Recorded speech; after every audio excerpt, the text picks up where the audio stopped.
विद्यार्थियों, हम पढ़ रहे थे पंचदशः पाठः, जिसका शीर्षक है मातुल चंद्रः अर्थात चंदा मामा। इसका पहला भाग हमने सामान्य परिचय के रूप में पढ़ लिया था और आज इस दूसरे भाग में हम लेकर के आए हैं नीलाकाशः, यानी कि नीला आकाश। किसका नीला आकाश, कहाँ का नीला आकाश, कैसा नीला आकाश, इसके विषय में हम पढ़ेंगे। अर्थात यहाँ छोटे छोटे बालक जो है चंदा मामा से बातचीत कर रहे हैं, पूछ रहे हैं कि तुम कहाँ से आते हो। तो यहाँ इसी प्रसंग में नीला आकाश इसका वर्णन किया गया है। अब आइए ये क्या होता है ये सब हम जानेंगे इस वीडियो में, इस कक्षा में। इससे पहले पिछले वीडियो में जो मैं आपको 2 क्वेश्चन देके गया था, प्रश्न देके गया था, मूल्यांकन प्रश्न, उनके उत्तर आपने लिख लिए होंगे ऐसी उम्मीद करता हूं। और इसी उम्मीद के साथ आइए जांच करते हैं आपके प्रश्नों के उत्तर की। 2 प्रश्न थे।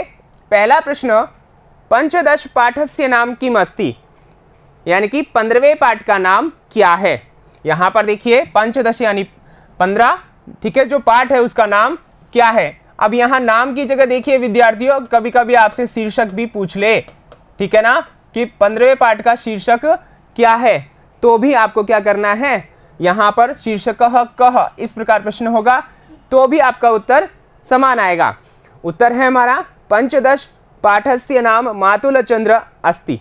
ठीक है, समझ में आ गया। आइए अगला प्रश्न देखते हैं। मातुल चंद्र इति पाठस्य क्रमांकः क अस्ति। इस पाठ का क्रमांक क्या है, मातुल चंद्र इस पाठ का क्रमांक क्या है। अगर आपने ध्यान से देखा हो, समझा हो, तो आपको ध्यान होना चाहिए। यहाँ पर देखिए पहले ही प्रश्न में पंचदश लिखा हुआ है, ठीक है ना, तो आपका अगर ध्यान से करते तो यहाँ उत्तर सही हो जाता, ठीक है ना, यानी कि आपने सही उत्तर लिखा होगा। उत्तर है मातुल चंद्र इति पाठस्य क्रमांक पंचदश अस्ति।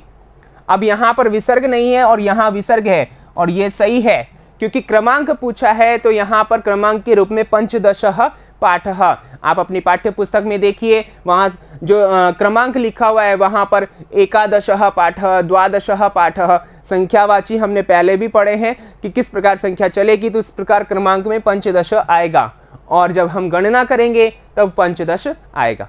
ठीक है विद्यार्थियों, तो आपने सही उत्तर लिखा होगा। आइए आगे बढ़ते हैं अपने पाठ की ओर। पाठ में पहला पद्यांश जो है आपका गीत का जो गीतांश है वो आपके सामने है। आइए शुरुआत करते हैं। कुत आगच्छसि मातुल चंद्र, कुत्र गमिष्यसि मातुल चंद्र, अतिशय विस्तृत नीलाकाशः नैव दृश्यते क्वचिदवकाशः, कथं प्रयास्यसि मातुल चंद्र, कुत आगच्छसि मातुल चंद्र।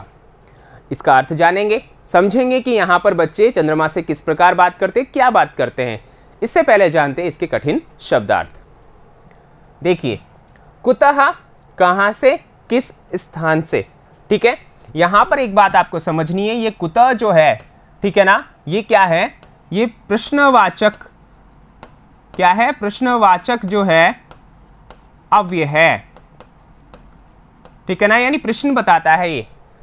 ठीक है, आगच्छसि तुम आते हो, ठीक है। अब यहां देखिए आगच्छसि जो है मध्यम पुरुष है, ठीक है ना, और एक वचन का है, इसलिए यहां पर तुम हमने लिखा, क्योंकि मध्यम पुरुष में जो कर्ता होता है वो युष्मद् होता है, और युष्मद् यहां पर एक वचन का है, इसलिए तुम यानी त्वम, ठीक है ना, आते हो।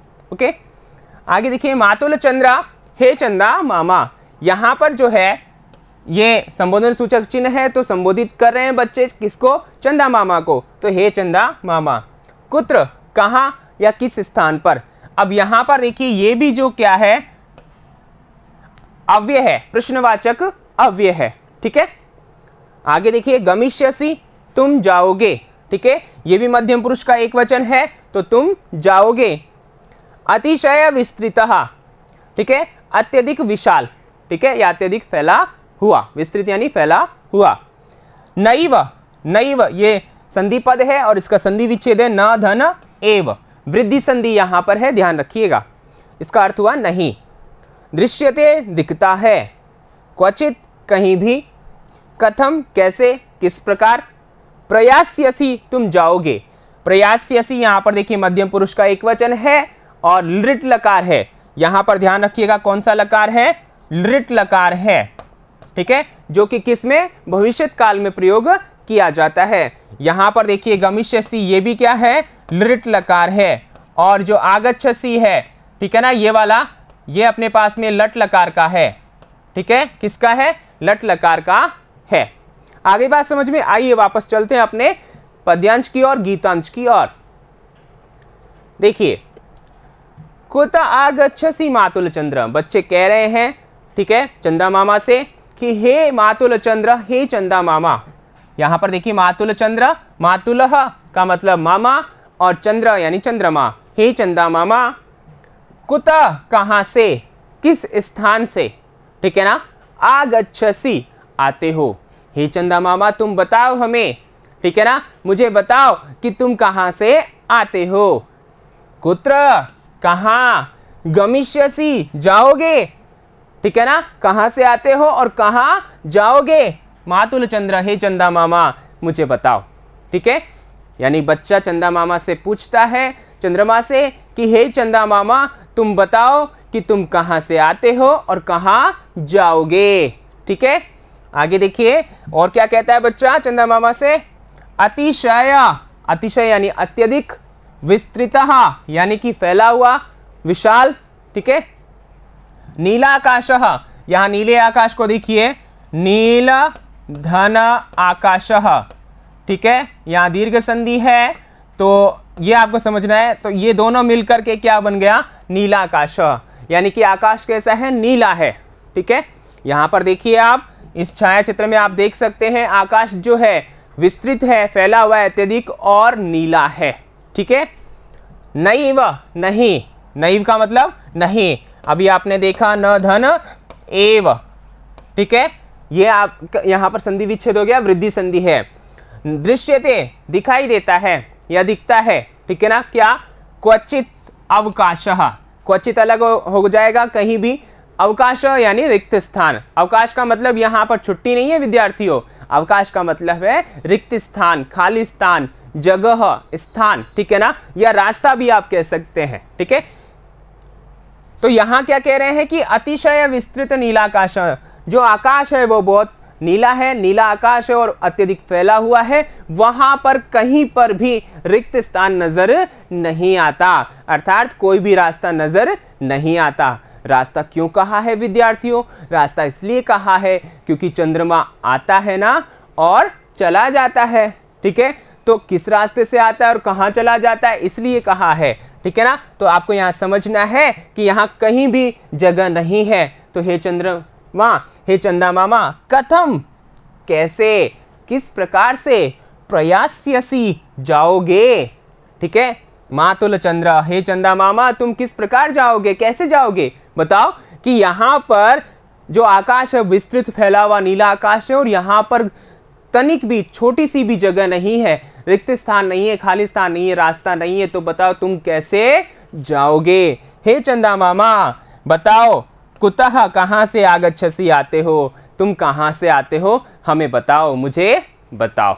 ठीक है, एक बच्चा छोटा सा ऐसी क्या करता है, बात करता है चंदा मामा से।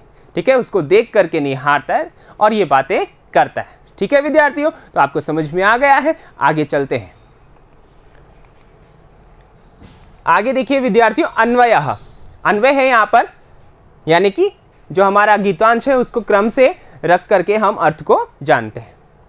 मातुल चंद्र त्वं कुतः आगच्छसि, मातुल चंद्र त्वं कुत्र गमिष्यसि, नीलाकाशः अतिशय विस्तृत अस्ति, तत्र क्वचित् अवकाशः नैव दृश्यते।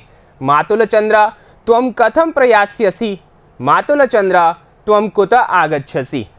ठीक है, तो यहाँ पर इसका अर्थ क्या होता है, आइए जानते हैं। मातुल चंद्र यानी हे चंदा मामा, त्वम यानी तुम, कुतः कहाँ से, आगच्छसि आते हो। ठीक है, मातुल चंद्र, हे चंदा मामा, त्वम तुम, कुत्र गमिष्यसि, कहाँ जाओगे। ठीक है, समझ में आ रहा है। नीलाकाशः यानी कि नीला आकाश, अतिशय विस्तृत अस्ति, अत्यधिक फैला हुआ है। ये जो नीला आकाश है वो अत्यधिक विशाल है, फैला हुआ है। तत्र वहां पर, वहां कहाँ, इस नीले आकाश पर। ठीक है, क्वचित, कुछ, अवकाशः या कहीं पर भी, क्वचित यानी कहीं पर भी, अवकाश यानी कि रिक्त स्थान, नैव दृश्यते नहीं दिखाई देता है। मातुल चंद्र हे चंदा मामा त्वम तुम, कथम कैसे किस प्रकार, प्रयास्यसि, ठीक है ना, प्रयास्यसि का मतलब जाओगे। मातुल चंद्र हे मातुल चंद्र, ठीक है, हे चंदा मामा त्वम कुतः आगच्छसि, तुम कहाँ से आते हो। ठीक है, समझ में आ गया विद्यार्थियों। तो यहाँ पर देखिए त्वम जो है करता है और ये कुतः कुत्र ये जो क्या है अपने पास में प्रश्नवाचक क्या है, अव्यय है, इसीलिए यहाँ पर प्रश्नवाचक लगा, प्रश्नवाचक चिन्ह लगा, और कुत्र गमिष्यसि यहाँ पर भी प्रश्नवाचक चिन्ह लगेगा। ठीक है, आइए आगे चलते हैं भावार्थ की ओर। भावार्थ देखिए विद्यार्थियों, यहाँ संस्कृत भाषा में दिया गया है जैसा कि हम पढ़ते आ रहे हैं, और अगर आपसे संस्कृत में ना पूछ करके हिंदी भाषा में भावार्थ पूछा जाता है या अर्थ पूछा जाता है पद्यांश का, तो मैं यहाँ पर बार बार हिंदी अर्थ बता रहा हूँ, आप लिख लीजिए अपने मस्तिष्क और कॉपी में, और ध्यान रखिए कि यहाँ इसका अर्थ क्या है। ठीक है, और संस्कृत में पूछा जाए तो ये आपके सामने है ही। ठीक है, आइए इसका अर्थ देखते हैं, इसका वाचन करते हैं। अत्र बालः चंद्रेण सह वार्तां करोति, तम पृच्छति यत् हे मातुल चंद्र त्वं कस्मात् स्थानात् आगच्छसि, पुनश्च कुत्र गमिष्यसि। एषः नीलाकाशः अत्यधिकः विस्तृतः अस्ति, अत्र अल्पमपि रिक्तं स्थानं न दृश्यते, तर्हि त्वं स्वस्थाने केन प्रकारेण पुनः गमिष्यसि, त्वं कुतः आगच्छसि इति वद। ठीक है, एक छोटा सा बच्चा क्या पूछ रहा है, अत्र यानी यहाँ इस पद्यांश में, इस गीतांश में, बालः यानी बच्चा, चंद्रेण सह चंद्रमा के साथ, वार्ताम करोति बात करता है, तम उसको, उसको किसको, चंद्रमा को, पृच्छति पूछता है, क्या, यत कि हे, मातुल चंद्र हे चंदा मामा, त्वम तुम, कस्मात् स्थानात् किस स्थान से, ठीक है ना, यानी कि तुम्हारे रहने का ठिकाना क्या, कहाँ है, क्या है, तो उस स्थान से, किस स्थान से, आगच्छसि आते हो, तुम कहाँ से आते हो, पुनश्च फिर, कुत्र गमिष्यसि और कहाँ जाओगे। ठीक है ना, यानी कि हमें दिखाई देकर के कहाँ जाओगे। एषः नीलाकाश, यह जो नीला आकाश है वह अत्यधिक विस्तृत अस्ति, बहुत ही विशाल है, फैला हुआ है। अत्र यहाँ पर अल्पमपि, थोड़ा सा भी, छोटा सा भी, रिक्तम स्थानम न दृश्यते, रिक्त स्थान नहीं दिखता, खाली स्थान नहीं नजर आता, कोई रास्ता नजर नहीं आता। तर्हि तो तुम स्वस्थाने अपने स्थान पर, अपने घर पर, केन प्रकारेण किस प्रकार, गमिष्यसि पुनः गमिष्यसि फिर से जाओगे यानी कि लौटोगे, त्वं कुतः आगच्छसि तुम कहाँ से आते हो, इति वद ऐसा बताओ, बोलो बताओ मुझे कि तुम कहाँ से आते हो। ऐसी जिज्ञासा किसके मन में हो रही है, एक बालक के मन में हो रही है, और एक बालक के मन में ये जिज्ञासा हो रही है, वो चंद्रमा से बात कर रहा है बड़े ही स्नेहपूर्वक। ठीक है, तो ये हमारा पहला गीतांश हो गया है, भावार्थ हमने देख लिया है। आइए आगे चलते हैं मूल्यांकन प्रश्नों की ओर। यहाँ पर देखिए मूल्यांकन प्रश्न, 2 प्रश्न आपके साथ रखे गए हैं और आपको इनके उत्तर अपनी उत्तर पुस्तिका में देना है। पहला प्रश्न देखिए, अतिशय विस्तृतः कः अस्ति। दूसरा है नैव इत्यस्य पदस्य संधि विच्छेदम कुरुता। ठीक है, ये 2 प्रश्न आपको अपनी उत्तर पुस्तिका में उत्तर के रूप में लिखना है, इन दोनों प्रश्नों के उत्तर। और मैं लेता हूं विदा, आगे अगले भाग में अपने पाठ के अगले क्रम में फिर मिलूंगा अगले वीडियो के साथ। तब तक के लिए नमो नमः, धन्यवादः।